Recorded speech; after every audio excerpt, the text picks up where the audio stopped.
eu gostaria que você se apresentasse agora, já inicialmente. Apresenta um pouco, mais ou menos, quando você começou na carreira política, quais são as demandas hoje que você faz na secretaria aqui na cidade de São Vicente. Se apresenta para a gente, por gentileza.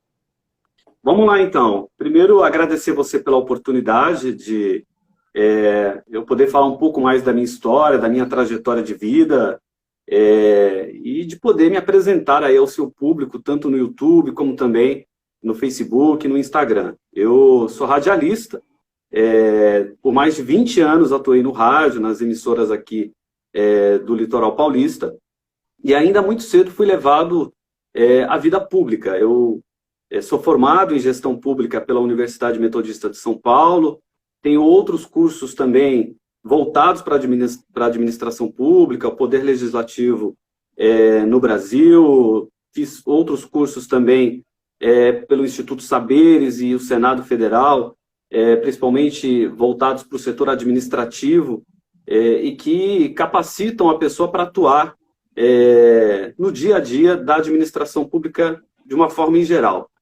E, além disso, disputei algumas eleições a vereador aqui na cidade de São Vicente. Desde 2008, foi a primeira eleição que eu disputei. Naquela oportunidade, tive 890 votos. Depois disputei a segunda eleição em 2012, praticamente dobrando a votação, com 1.708 votos. Depois disputei a terceira eleição a vereador, tive mais votos, 1.841 votos. Disputei 2018 para deputado federal, tendo a maior parte dos votos na cidade, tive 2.211 votos. E nessa última eleição, foi a eleição de 2020, eu tive 1.063 votos, em uma eleição atípica muito difícil, mas mesmo assim tivemos ainda uma boa votação. Eu, como você já falou, eu atualmente atuo na Secretaria de Trânsito e Transportes aqui da cidade, sou secretário adjunto, atendendo ao convite do prefeito Caio Amado, que tem buscado fazer um bom serviço, um bom trabalho aqui pela população de São Vicente. Além disso, tive outras experiências. Eu atuei também no Estado, na Assembleia Legislativa do Estado de São Paulo por 3 anos, e também tive a oportunidade de trabalhar na Secretaria Estadual de Esportes, como assessor técnico de gabinete, e também chefiando a ATM, que é um departamento da Secretaria muito importante que cuida da assistência técnica aos municípios em tudo que diz respeito a convênios. Foi uma grande experiência também que eu tive na vida pública. Ô, Gilmar, sabe o que eu gostaria de perguntar? A gente sabe que nós passamos agora o 7 de setembro, né? Onde a gente vai rememorar a nossa independência aqui no nosso país, né? Aqui no Brasil. E nós sabemos que teve agora as manifestações, tanto de direita como manifestações da esquerda. Como nós sabemos, cada um levantando a sua bandeira, os seus ideais, aquilo que eles acreditam. E muitas das vezes a gente tem percebido que o avanço da informação, principalmente através dos meios de comunicação, seja a televisão, seja a internet, as pessoas estão muito bem informadas, né? Hoje do que antigamente. Mas assim, dá um respaldo para a gente, assim, na íntegra, o que é política, na verdade? Porque às vezes a pessoa vê lá no Congresso ou na Câmara dos Deputados, todo mundo brigando numa votação de uma emenda e fala, olha o que é política. Política é isso, é uma briga, é uma vergonha. E na verdade não, né? Na verdade, qual o teu pensamento a respeito de política? Olha, eu tenho um pensamento, primeiro que eu aprendi bem de cedo, sempre gostei muito de estudar, e estudando na pilha de livros que eu tenho sobre política e a sua definição, vai ficar até difícil eu conseguir definir aqui em poucas palavras, em alguns minutos. Mas uma das coisas que é muito claro para mim é que a política ela e deve ser encarada assim por todo ator político como o principal instrumento para mudar a vida das pessoas. E a partir do momento que o político ele encara a política, a vida pública como um instrumento, ele passa a respeitar mais o direito de todos os segmentos da sociedade, o direito do próximo, ele passa a encarar a criação de leis sérias para o nosso país, ele passa a ver as coisas de uma forma mais ampla do que o que a gente tem visto hoje em dia. Infelizmente, o que a gente tem visto de alguns anos para cá é uma polarização, né? Pouco se tem falado, ou se tem feito, melhor dizendo, política de verdade, e aquela política boa, eu costumo dizer, né? Aquela política eficiente, que é a política de resultado, que é essa política que deve ser praticada por todo político, que é a política que as pessoas esperam, né? Aquela política que vai, quando eu disse transformar a vida das pessoas, é aquela política que vai levar a casa para o cidadão, é aquela política que vai melhorar o sistema único de saúde do país, é aquela política que vai melhorar a segurança da pessoa, né, no seu dia a dia. Então, eu acho que, de uma forma geral, política é isso, né? Fazer a boa política é isso. Você pensar nas pessoas e usar esse instrumento, esse poder que muitas vezes você tem para poder proporcionar isso a todo cidadão. Você falou um negócio interessante, né, a respeito da polarização, né? Nós percebemos que o quanto a polarização está fazendo, em certa parte, um pouco de mal para o país, né? Até na hora de você votar, a polarização acaba atrapalhando. Porque se você tem um leque de candidatos para você votar, quando você tem uma polarização, você tem apenas 2 candidatos. E, na verdade, o debate Sim. público, ele acaba afunilando só para 2 personagens, né? Então, assim, outra pergunta que eu gostaria de fazer quais são os problemas da polarização, né? Tipo assim, quais são os prejuízos que a polarização pode trazer para o país, pode trazer na hora do voto, pode trazer para o debate público? O que você pensa nesse sentido, Gilmar, por gentileza? O principal prejuízo que a polarização traz é exatamente a falta da possibilidade das pessoas conhecerem os outros candidatos e saber e terem a opção de analisar melhor esses candidatos que estão se preparando, conhecer melhor as ideias de uma diversidade de candidatos para poder escolher melhor aqueles que vai representá-los nos próximos anos, né, na hora lá do voto. Quando você fica sem opção, você praticamente elimina várias etapas em que o cidadão tem na hora de escolher ali quem vai representá-lo. Você praticamente liquida o diálogo com a sociedade, né, e você impõe, ó, é esse ou é esse, né? E as pessoas ficam sem opção e acabam votando, muitas vezes, se deixando levar pela emoção, se deixando levar por informações que muitas vezes não são as informações reais, porque as pessoas perdem o interesse, que é o que vem acontecendo nos últimos anos. A população ela tem demonstrado um interesse pela política, mas é um interesse que, na verdade, não é aquele interesse de, peraí, deixa eu ver as propostas desse candidato, deixa eu ver o que esse candidato defende. Não, as pessoas estão defendendo a pessoa do candidato, mas não estão defendendo a história do candidato, o que ele está propondo, as suas bandeiras. A emoção está tomando conta, ela está indo na frente daquilo que o candidato realmente representa.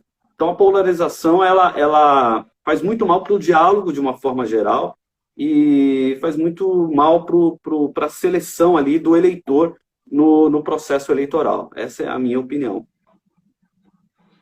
Na verdade, eu tenho percebido isso mesmo, né? Até porque nós estamos nessa live, na verdade, como cristãos, né? Entrou agora, quero mandar um abraço de uma Instituto Bíblico Ruache, é um pastor lá de São José dos Campos, Paulo Sérgio, está aqui com a gente também. Deus abençoe. Um forte abraço, Paulo. Deus abençoe. Então, o que acontece? O que nós percebemos isso, né? Que acaba trazendo um reducionismo no debate público, porque você coloca apenas uma figura da direita, outra figura da esquerda, e acaba se afunilando apenas os dois. E aí o leque acaba diminuindo, né? E, infelizmente, a gente percebe que a guerra, o conflito e a temperatura tem aumentado muito, né, Gilmar? Principalmente agora, nesses últimos dias, né?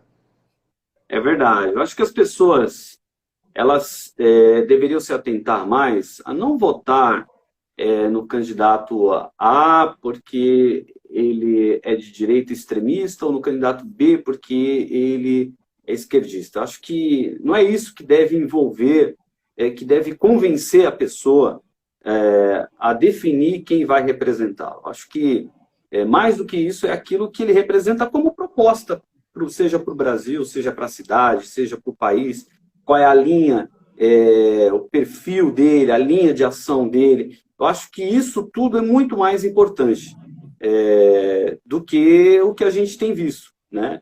Eu tenho, claro que eu tenho a minha preferência hoje. Hoje eu tenho a minha preferência, né? Se a eleição fosse amanhã, eu sei em quem eu iria votar, né? Mas eu acho que se houvessem outras opções, eu acho que isso iria enriquecer o debate político e de repente, eu conseguiria avaliar os outros candidatos também, né? E acho que com isso tudo, quem ganha é o país. Com tudo isso, quem ganha é a sociedade. Infelizmente, hoje a gente não tem muitas opções, não. Isso não é só no cenário nacional. Isso tem se repetido cada vez mais nos estados, isso tem se repetido nas eleições municipais. Para você ter ideia, existem cidades e cidades, inclusive aqui em São Vicente, eu posso falar com propriedade. Infelizmente, tem eleições que, por conta do grande número de partidos políticos e partidos que não têm uma grande representatividade e que, por isso, acabaram se tornando partidos de gaveta, partidos que são usados para composições ou negociações pessoais daqueles caciques que compõem e que comandam ali o partido. A gente muitas vezes vai para uma eleição municipal ou a gente assiste uma eleição municipal já sabendo do resultado. Por quê? Porque vai um monte de partidos políticos apoiar aquele determinado candidato, tudo por conta de uma ampla negociação. E aí, é claro, que se você tem, de um lado, um candidato, né, com 2 partidos, e você tem do outro lado um candidato com 30 partidos apoiando, qual que é a tendência?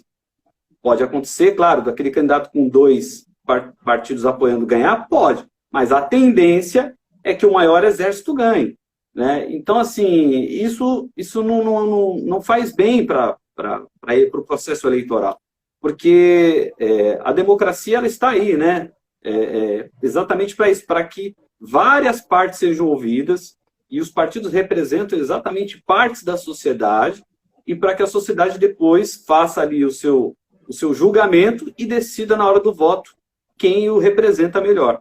Só que quando você não tem opções, quando está todo mundo de um lado, por conta de costuras e de alianças para apoiar um determinado candidato, você já tem um jogo meio que pré-definido. Você já vai para a eleição sabendo qual vai ser o resultado. Então, isso tudo, inclusive, deixa a gente que participa do processo eleitoral, né, quem participa do processo eleitoral, desanimado, né? Por muitas vezes eu mesmo, que já disputei várias eleições aqui na cidade e que consigo fazer essa leitura, já sabia, né, do que ia acontecer. Então, eu acho que muita coisa, né, precisa mudar, principalmente nessa questão de coligações aí. Acho que deveriam ter outros critérios para endurecer isso, para que as pessoas possam ter mais opções, de conhecer um número maior de candidatos, né, principalmente no cargo do executivo, e depois fazer a sua escolha.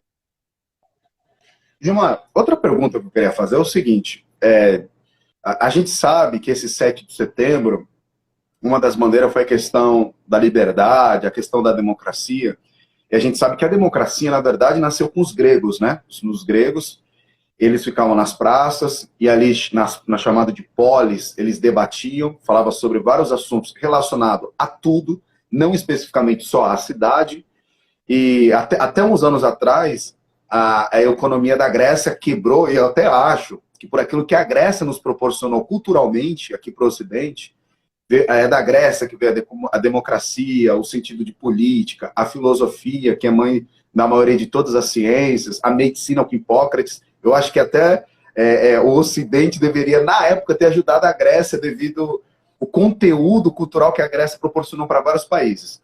Mas a pergunta que eu quero dizer é o seguinte, no teu pensamento, o que é democracia? O que é isso que a gente ouve muito na televisão, ouvimos no dia 7 de setembro? O que essa palavra, de forma prática, tem a ver com diálogo político e principalmente com debate? Qual é a palavra? Falhou? Democracia, democracia. O que você entende por democracia? Então, está lá na Constituição, né? Todo o poder emana do povo. E a democracia ela é fruto do poder do povo, né? Então, quando a gente tem, através da democracia, a representação de todos ou da maioria dos segmentos da sociedade respeitados, né? Quando o povo consegue, os grupos da sociedade conseguem se organizar, conseguem ocupar os seus espaços, e eu não estou falando aqui só do processo eleitoral em si, porque quando eu digo ocupar espaços, os grupos, a sociedade, as pessoas, o cidadão, ele pode ocupar o seu espaço no simples ato de ir votar, né? De participar de eleições do conselho, né? Do conselho do idoso, do conselho da criança e do adolescente, do conselho da juventude, né? Então, quando o povo se faz ser representado em todas as esferas, a gente tem aí sim a democracia de uma forma prática, né? Agora, quando a gente vê a classe política manipulando os resultados de tudo para os interesses pessoais, a gente não pode enxergar uma democracia.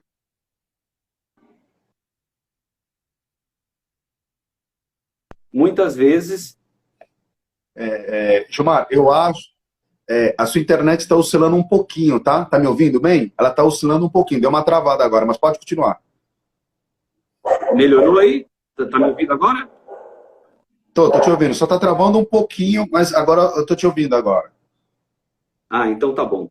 Então, como eu estava falando, a democracia é isso, é o ato das pessoas conseguirem se fazerem representadas e ocuparem espaços para que elas possam ter voz, né? Então, ela vai desde o momento em que ela participa como cidadão, exercendo ali o seu direito de votar, de ser votado, de participar das eleições dos conselhos municipais, de ocupar espaços nas discussões de políticas públicas municipais, estaduais, nacionais. Quando o povo ocupa o seu espaço e tem voz, aí existe a democracia. Infelizmente, o que a gente tem vivido hoje, cada vez mais, é uma falsa democracia. Porque cada vez mais existe uma manipulação dos resultados de tudo, e não estou falando aqui só do processo eleitoral, existe hoje em dia cada vez mais uma manipulação desses espaços que são ocupados por representantes políticos de grupos da sociedade, e aí a democracia ela acaba não existindo, né? Porque todo mundo vai caminhar por um mesmo objetivo comum. É interessante mesmo. O que nós percebemos também, Gilmar, é que a igreja ela está bastante engajada, né, nas questões da área política. Isso nós percebemos. Historicamente, se a gente for pegar na história, a igreja ela sempre também teve alguns envolvimentos relacionados à política, né? A gente percebe que no período da Igreja Católica, a Igreja Católica ela detinha também tanto poder religioso como poder político. Depois há uma desvinculação entre igreja e Estado. Só que também, o que eu percebo, é que na Bíblia, uma certa feita, fizeram uma pergunta para Jesus, assim, Senhor, a respeito de César, a respeito da autoridade de Roma, devemos entregar impostos. Jesus, de repente, ele diz assim, dai a César o que é de César e entregue a Deus o que é de Deus. A gente não percebe que naquele momento, na verdade, Jesus veio trazer um plano de salvação e não veio trazer uma estrutura de radicalizar a política da época. Não era o plano de Deus, não era o plano de Jesus. E a pergunta, na verdade, que eu quero fazer, e antes que eu faça, o Paulo Sérgio escreveu um negócio aqui interessante relacionado à política, desânimo. E um outro rapaz, acho que já passou, o Márcio, isso, Márcio Gaviria, ele diz, democracia é ter liberdade.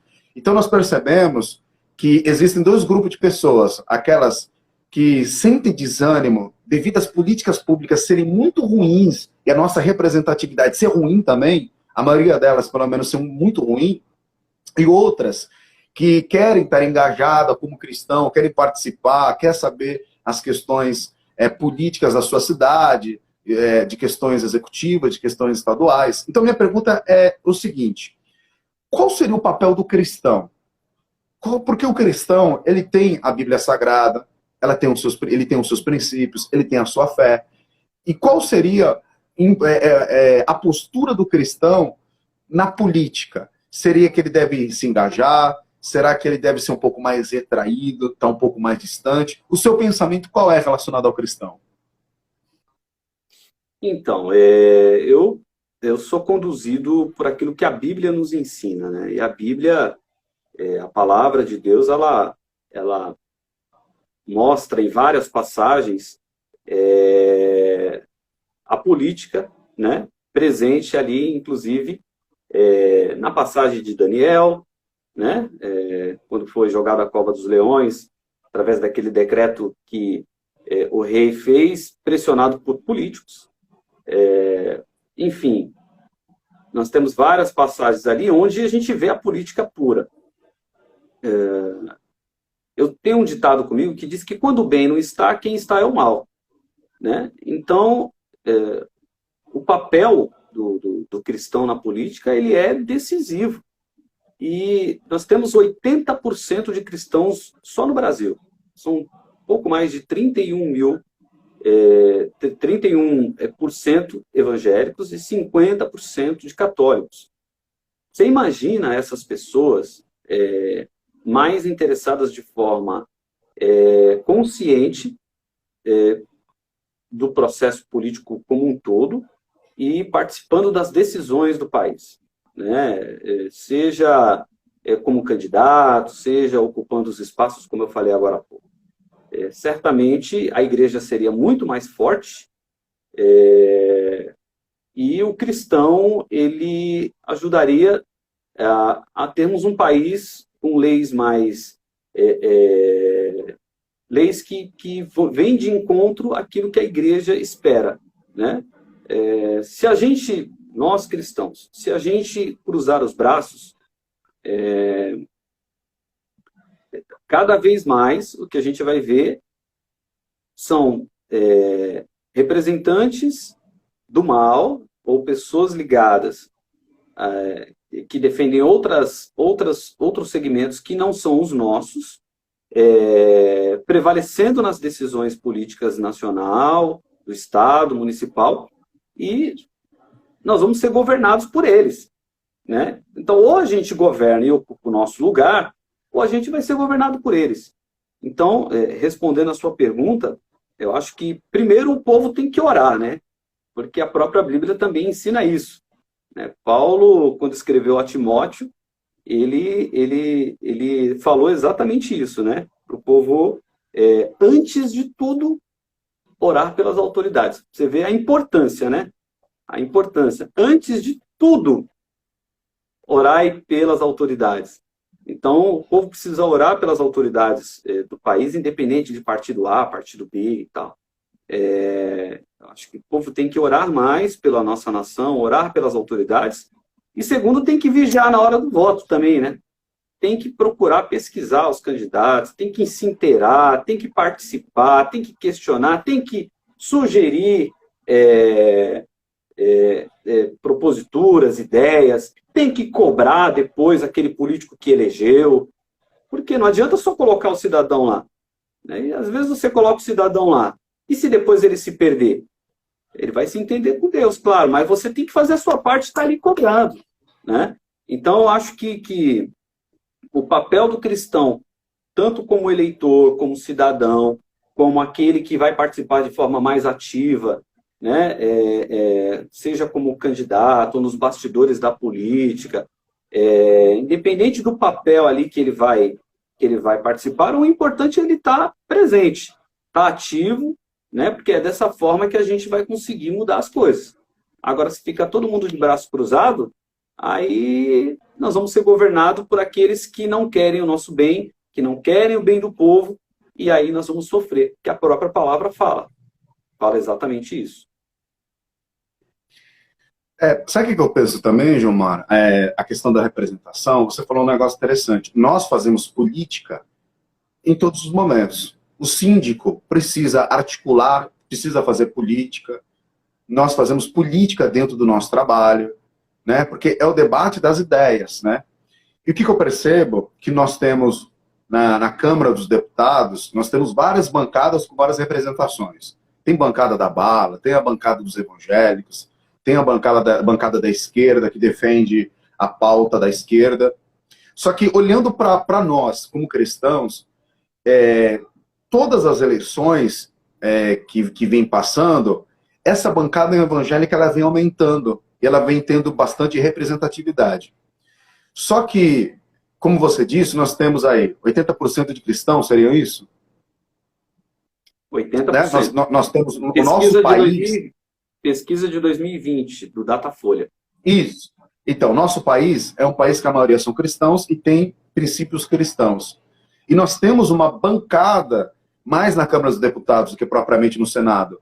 Até porque os números são completamente diferentes, os deputados são mais e o Senado são menos, as vagas no Senado, uma representatividade grande. Mas eu percebo que, na prática, a nossa representação evangélica é uma representação ainda, na prática, muito pequena. Questão de projetos, questão de atos. A gente não tem ainda, no Brasil, vou dar um exemplo, um deputado cristão evangélico que causou algum tipo de mudança ou uma representação grande. Eu sinto a falta de uma representação evangélica mais no sentido de atitude, de comportamento, de obras, de execuções feitas, principalmente no nosso meio que é evangélico.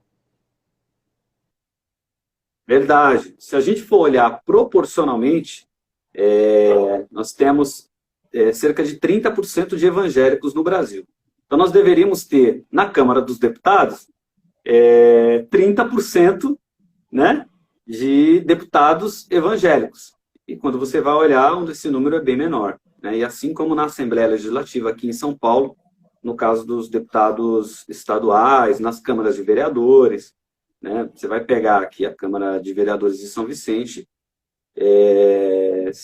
salvo engano, nós devemos ter lá evangélico 3 ou 4, né? Dos 15, nem chega a 3, acho que 2 ou 3, né? Com todo respeito aos demais, né? Que são nossos colegas.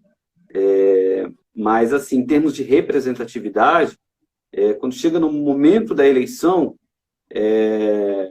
se divide muito.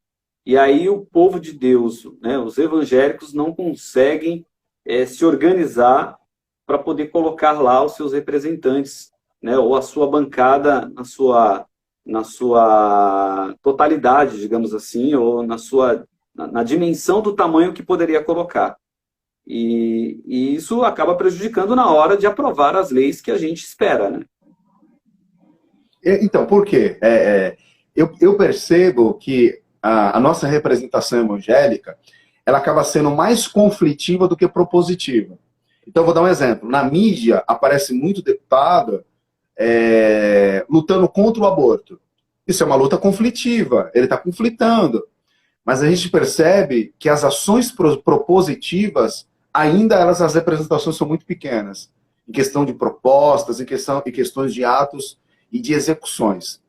Gilmar, a gente vai precisar terminar, porque senão o Instagram vai nos derrubar aqui, porque a gente só tem 1 hora. Eu vou até perguntar aqui para minha esposa quantos minutos falta para a gente poder acabar. A gente percebeu que entrou bastante gente.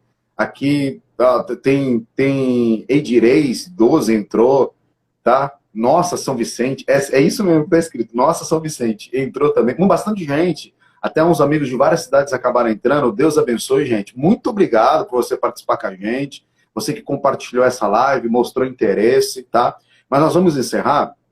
Eu quero te fazer uma pergunta para a gente poder encerrar.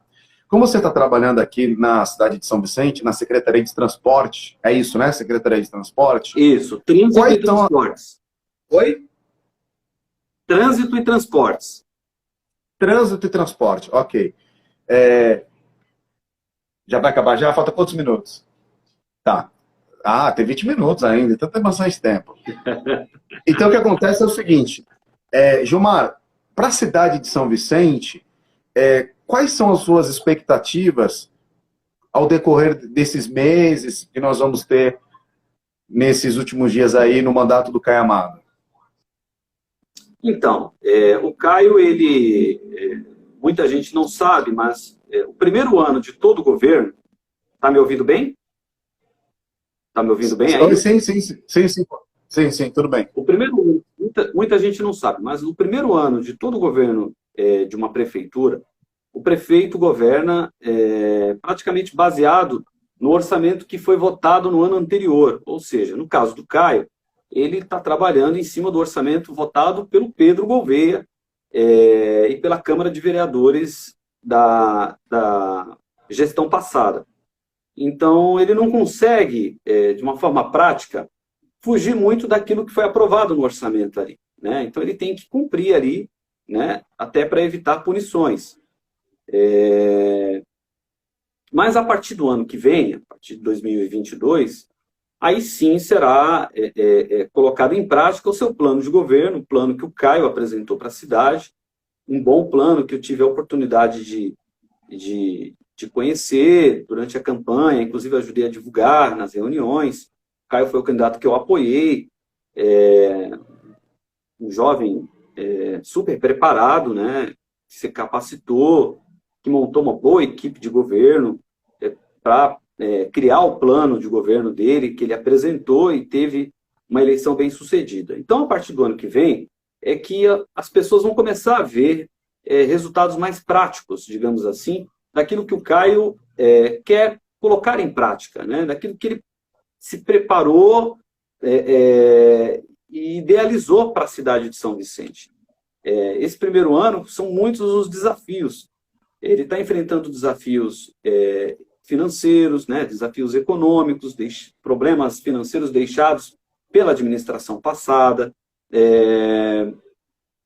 está buscando e tem conseguido um bom diálogo com a Câmara de Vereadores, porque isso é muito importante, né? E para ele, que é prefeito de um primeiro mandato, até equacionar, né, essa harmonia que é importante entre os poderes, isso também leva um tempo, não é fácil, e isso é importante para a governabilidade, né? Então, acho que esse é um desafio, inclusive, que ele já conseguiu superar, né? Já encontrou um bom diálogo com a Câmara. A questão das finanças que eu acabei de falar, ele já tem conseguido cumprir tudo que foi financiado, tem conseguido pagar dívidas altíssimas que estavam acumuladas. Então, está caminhando muito bem nessa linha. E a partir de janeiro a gente vai começar, de uma forma mais prática, a ver a cara do Caio Amado para a cidade de São Vicente, no sentido de governança, no sentido de administração. Ele tem um plano de governo para diversas áreas, né? A gente deve ter avanços aí na questão da saúde, né? Para que a cidade possa melhorar de uma forma geral, na área da educação, né? A educação da cidade, as escolas da cidade. O governo anterior não vinha aplicando as verbas do Fundeb, e nem as verbas constitucionais que devem ser gastas na educação. O Caio está debruçado nisso para que a cidade possa ter uma educação com mais qualidade a partir do ano que vem. O déficit habitacional, que é um outro grande desafio, né? E ele tem buscado também apresentar, a partir do ano que vem, aí, investimentos nessa área para diminuir esse déficit. Então, eu estou bastante confiante. Eu acho que ele embora dia a dia ali é um leão por dia, né? Todo dia é um leão, eu acredito que ele tem tudo para conseguir fazer um bom governo, né? E corresponder às expectativas. Fácil não é, viu? Fácil não é. A gente que está um pouco mais de perto agora, A gente tem visto ali a luta diária, mas a gente tem fé de que ele, até como morador falando, eu torço para que dê certo. A gente tem que torcer, né? Eu torço para que dê certo, que ele consiga superar as metas pessoais e as metas técnicas que são impostas pelas leis federais, leis estaduais, leis municipais, que ele consiga superar as metas que a própria população, de uma forma geral, espera, e a gente tenha, daqui 2, 3 anos, uma cidade melhor para se viver. Nós amamos essa cidade aqui, eu moro aqui há 35 anos. Né? Eu perdi meu pai aos 3 para 4 anos de vida, eu nasci em Cubatão, e após esse acontecimento eu já vim morar aqui no Jardim Rio Branco, onde eu moro há 35 anos. Eu fiz 39 há 3 dias atrás. Então, assim, eu moro na mesma casa. Então, eu vi já o desenvolvimento que chegou, mas ainda falta muita coisa. E aí eu estou falando agora da área continental. Falta muita coisa. E eu torço para que o Caio consiga fazer o desenvolvimento, chegar aqui à área continental, como ele tanto falou na campanha, ele tem trabalhado para isso junto com a sua equipe, assim como na cidade como um todo. E enquanto eu estiver no governo, né, na pasta do trânsito, que é onde eu estou hoje, eu tenho buscado dar a minha contribuição, né, para melhorar a questão do trânsito e do transporte na cidade. Gilmar, agora para nós terminarmos mesmo, a gente tem percebido, cara, senão a gente acaba sendo derrubado aqui. A gente tem percebido que algumas obras, né, algumas faixas estão sendo pintadas, teve a questão da iluminação aqui na nossa avenida aqui principal do Quarentenário. Avenida Quarentenário. Oi? Avenida Quarentenário, né? Isso, Avenida Quarentenário. Isso, Avenida Quarentenário. E a gente também está com a obra aqui da Ponte dos Barreiros. Você poderia dizer quais seriam os próximos passos aqui na questão das nossas avenidas, das nossas ruas? Se tem alguma novidade relacionada a essa parte de transporte, se tem alguma obra, se tem alguma coisa relacionada a isso? Então, falando da área continental, né? Falando da área continental, tem duas, digamos que, não vou dizer novidades, mas duas ações previstas. Primeiro, a gente pretende, que eu digo o governo pretende melhorar a entrada ali entre a Lagoa do Quarentenário e o Jardim Irmã Dolores, ali a Vila Ponte Nova, né, como o pessoal conhece. Então, inclusive, nós criamos um projeto modelo, eu apresentei hoje na Secretaria de Projetos Especiais para a gente melhorar ali, fazer uma ligação, uma interligação entre a Rua Rio de Janeiro, do lado da Ponte Nova, e a Rua Salvador, que fica do outro lado, naquele último cruzamento que tem ali na Avenida Angelina Prete, colocando 2 semáforos, um de cada lado ali, para dar uma organizada melhor, evitar acidentes, fazer a sinalização de solo com faixa de pedestre. Vai ficar muito bom ali, vai dar uma tranquilidade maior para quem passar tanto a pé como de bicicleta,